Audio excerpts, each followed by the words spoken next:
Dream House of Ma'am Cecil Francisco. Isang kababayan naman po natin ang nakapagpagawa at nakapagpundar ng sariling bahay dahil sa pagsusumikap sa ibang bansa. Samahan niyo po ako at panoorin po natin kung paano po ginawa itong bahay mula umpisa hanggang mabuo po ito at makapagkoloro.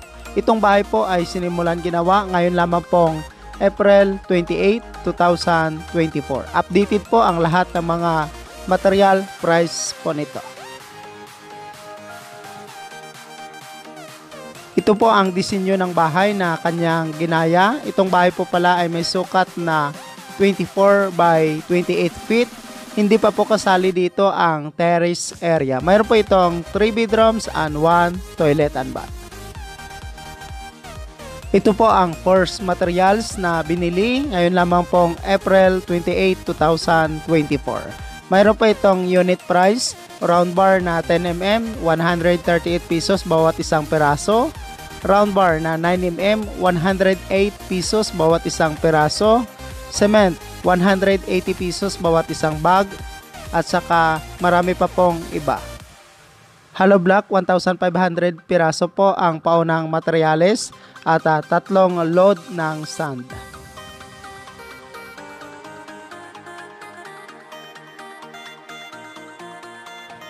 Layout, start building the house April 28, 2024. This house po pala is located at Barangay Nyolawaan, Mlang, North Cotabato, Philippines. Ito po ang katas ng pagsusumikap ni Ma'am bilang isang OFW sa Saudi Arabia. Ang pagpapagawa ng kanyang bahay, maliban po dito ay napaaral niya rin po ang kanyang mga anak at isa na po doon ay nakapagtapos ng kolehiyo at nagtatrabaho na bilang isang manager sa isang kumpanya. Sa ilang taong pagtatrabaho ni Ma'am ay marami na rin po siyang natulungan. Natulungan niya rin po ang kanyang mga kapatid at ang kanyang mga pamangkin.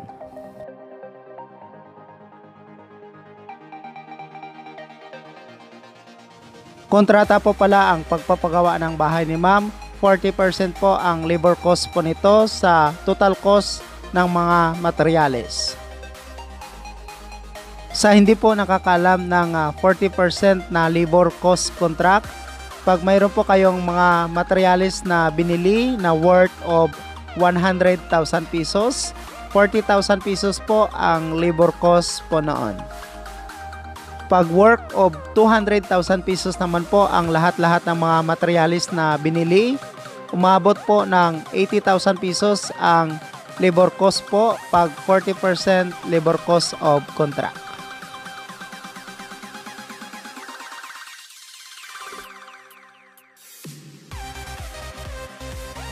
Sana mapanood nyo po hanggang dulo itong video na ito dahil sa ganitong disenyo ng bahay ay malaki po ang maitipid nyo po dito.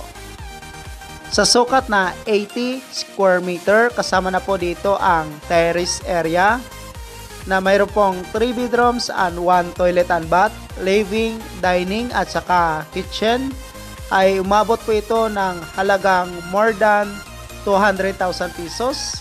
Nakapag steel trusses na po at rib type koloro po ang roofing.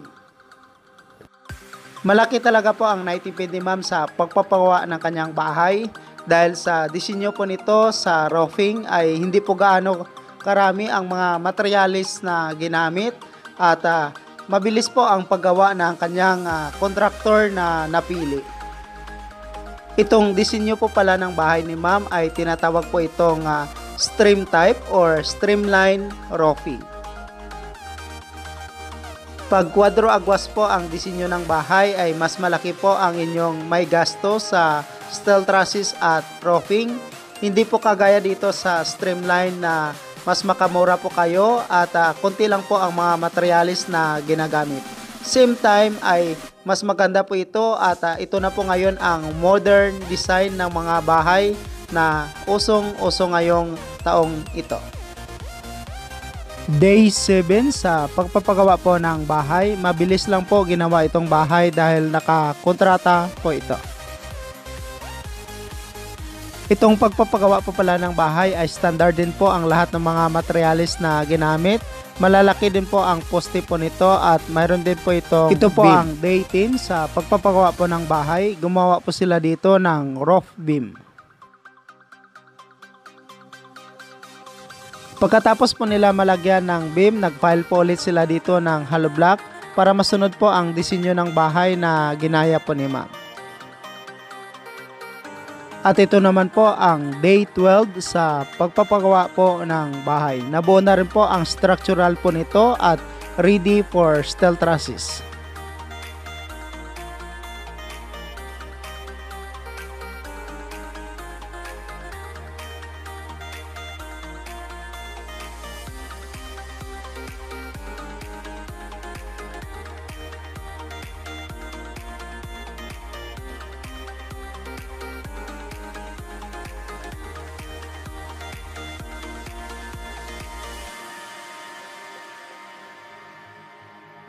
Ito po pala ang pagsimula sa paggawa ng extension para po sa terrace area po nito.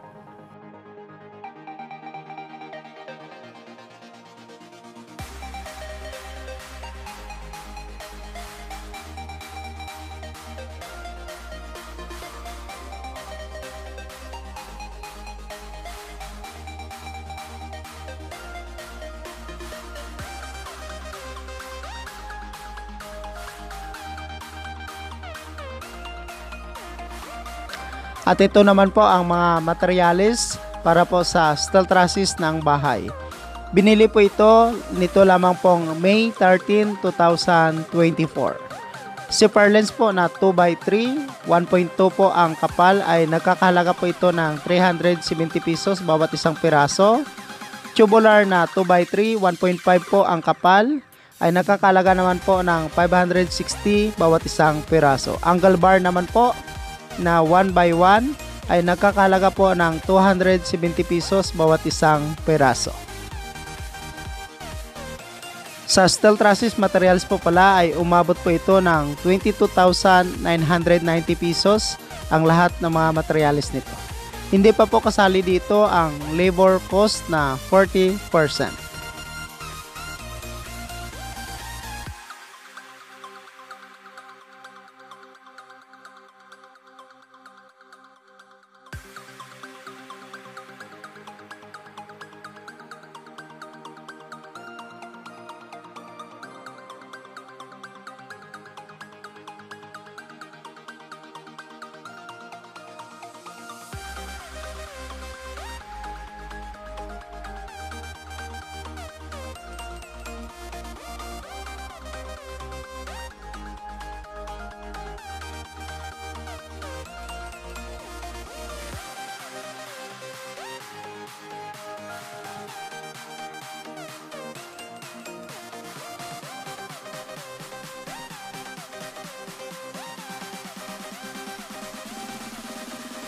Delivery of roofing materials. Rib type color roof.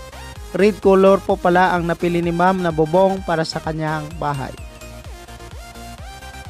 Umaabot po pala ito ng almost 40,000 pesos ang lahat ng mga materyales para po sa bubong po nito.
Maganda po ang quality ng roofing na binili po ni ma'am. Matingkad po ang color nito.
Ito naman po ang pagsimula sa pagdivision ng bahay para po sa 3 bedroom at 1 toilet and bath.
Ito po pala si Ma'am Cecil Francisco, isa po siyang OFW sa Saudi Arabia. May 2 anak from Mlang, North Cotabato, Mindanao, Philippines. Building the house more than 200,000 pesos or katumbas na 4,000 US dollar with labor. Congratulations again to Ma'am Cecil Francisco. Saudi Arabia, OFW from Mlang, North Cotabato, Philippines. Ito po ang nagawa sa halagang more than 200,000 pesos po ni ma'am. Nakapag-steel trusses at roofing na rin po ito. Thank you so much mga ka-OFW. Kung nagustuhan nyo itong video na to, please subscribe na sa Randy Hierro YouTube channel. Please don't forget to hit bell button for our latest updates.